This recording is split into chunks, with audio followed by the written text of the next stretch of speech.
商朝纣王4大总兵之一，哪吒他爹，名列封神榜的托塔天王，这些都和历史上真实的李靖没啥关系。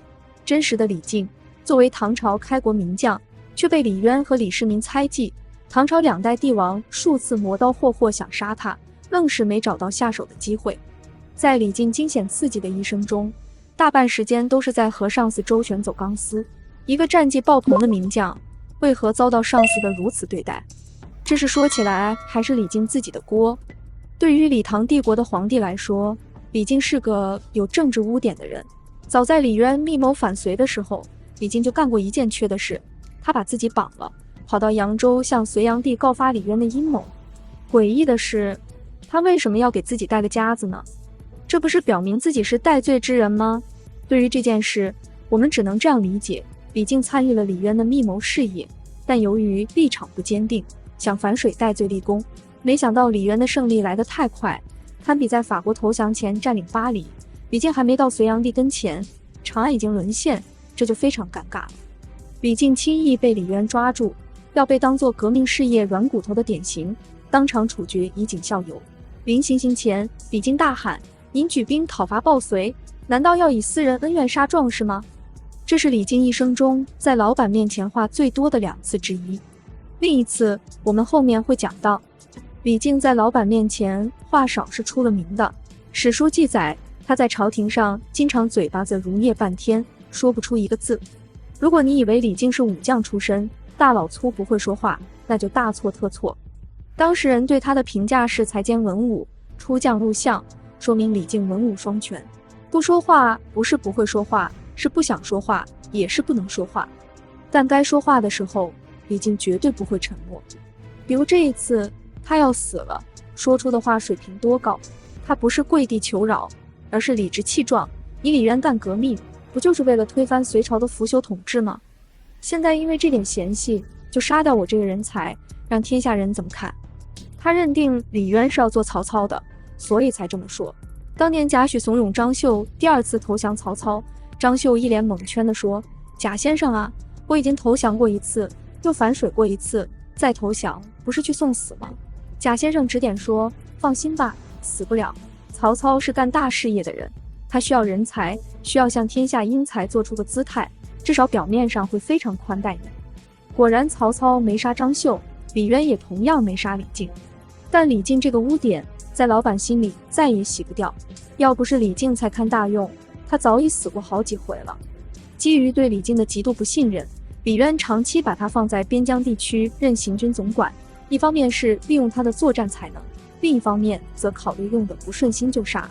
大唐建国初期，萧息以梁朝皇族后裔的身份，趁着乱世控制了长江流域大片土地，定都江陵，仗着水势与李渊对抗。李渊派李靖去打萧息，这是一场以少打多的战争，而李渊也打着别的算盘，寻思李靖要是打不下来，就有借口杀他了。于是李渊一听到李靖的人马受到萧息的阻击，无法推进的消息，李渊心中一喜，表面却大发雷霆，给峡州都督许绍下了个秘密手诏，杀掉李靖。可以看出，已经贵为皇帝的李渊一直放不下对李靖的恨意。但许绍没有李渊的同款有色眼镜，他也有自己的判断。他认定李靖是不世出的战将，所以不仅没有下毒手，而且为他请命，李靖这才逃过一劫。没有证据表明李靖知道李渊这次曾要杀他，他也没有说话表忠心什么的，只是很快就以800兵力擒获5000俘虏的战绩做出了回答。李渊变得很高兴，对朝中大佬们说使功不如使过，还给李靖下了手诏说既往不咎，就是无久忘之意。从来就没有这样表扬人的。李渊口口声声强调李靖有过有救，说是忘了旧事，其实根本没忘。李靖没说话，第2年出奇谋，一举把萧息灭了。李渊一番挑不出毛病的论功封赏，然后没过多久就把李靖弄到了岭南，贬得更远了。李世民上位后，李靖历任兵部尚书、尚书左仆射等要职，成为朝廷重臣，但这些也是表面功夫。李靖能力太强，帝国边境有什么乱子，领兵作战非他莫属。许以高官厚禄，仅是李世民抚慰和笼络李靖的手段。李世民一副你办事我放心的样子，其实骨子里和他父亲一样，对李靖极不放心。贞观3年，李世民下诏派出几路大军讨伐东突厥，由李靖担任总指挥。而受他节制的几路大军首领，爵位大多都比李靖高。这就是李世民的高招。李靖是个不得不用之人，也是不得不防之人。李靖没有说话，上了战场，又是捷报连连。第2年春天，俘虏了颉利可汗，取得了彻底胜利。用太上皇李渊的话说，这是自刘邦遭遇白登之围以来，对抗外族的最伟大胜利。在庆功晚会上，李渊自弹琵琶，李世民亲自起舞，场面和谐欢快。作为前线总指挥的李靖，却享受不到这欢快的气氛。综合史书记载，在李靖打胜仗前后，接连2任御史大夫都对他进行了弹劾。罪名是攻破颉利可汗牙帐后，纵容部下烧杀抢掠。李世民出马了，他召见李靖进行谈话，把他责骂了一顿。李靖没有申辩，连连点头谢罪。然后2人沉默了许久，李世民才说，前朝也有个名将10万岁，也曾大破突厥，然而隋文帝有功不赏，最后还把他暴杀于朝堂之上。李世民最后说，我不是隋文帝那样的人，我会赏赐你地宫，同时赦免你的罪。看到没？李世民不但用10万岁的遭遇对李靖进行敲打，而且未加核实就强调李靖有罪，只是朕宽宏大量不追究罢了。过了没多久，李世民又找到李靖，对他说，此前御史大夫对你的弹劾是无中生有，我已经查明了，你不要往心里去。但李靖能不往心里去吗？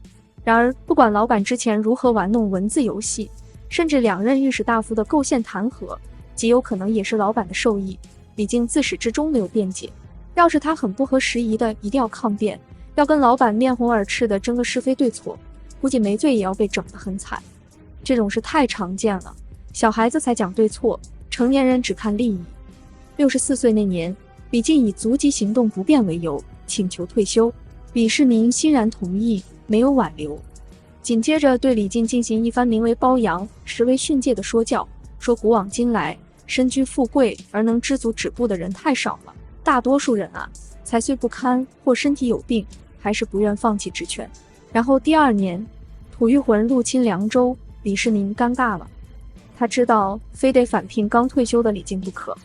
李靖太能打了，他一出征，果然打破吐谷浑，再一次用胜仗说话。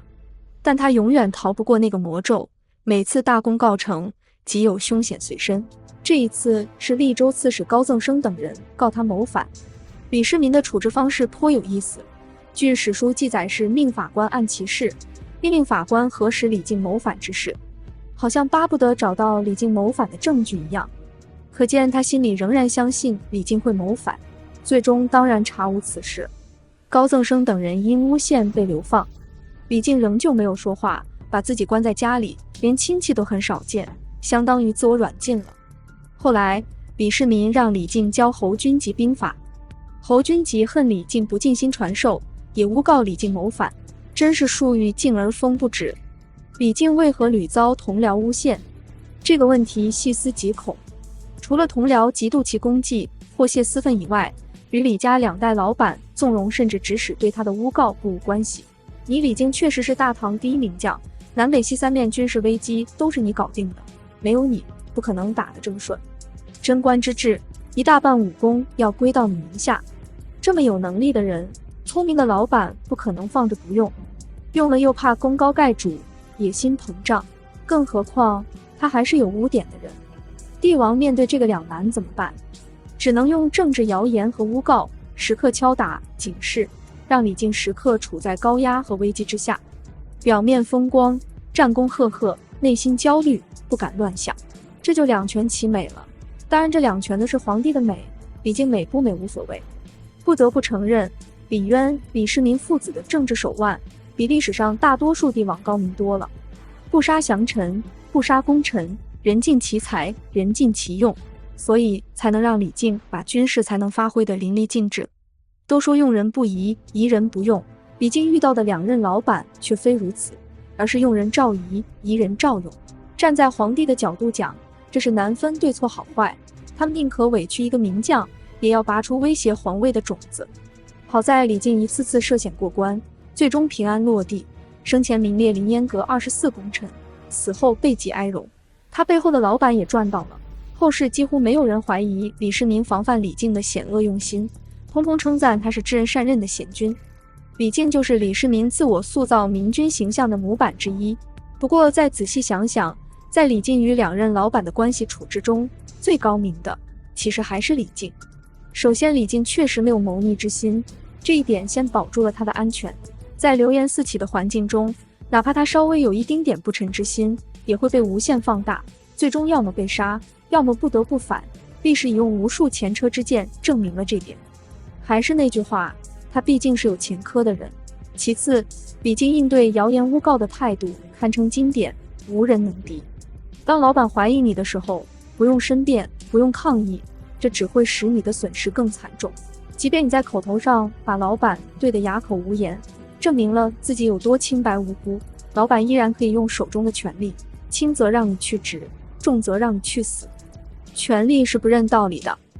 李靖对权力的洞察深入透彻，权力从来只认结果。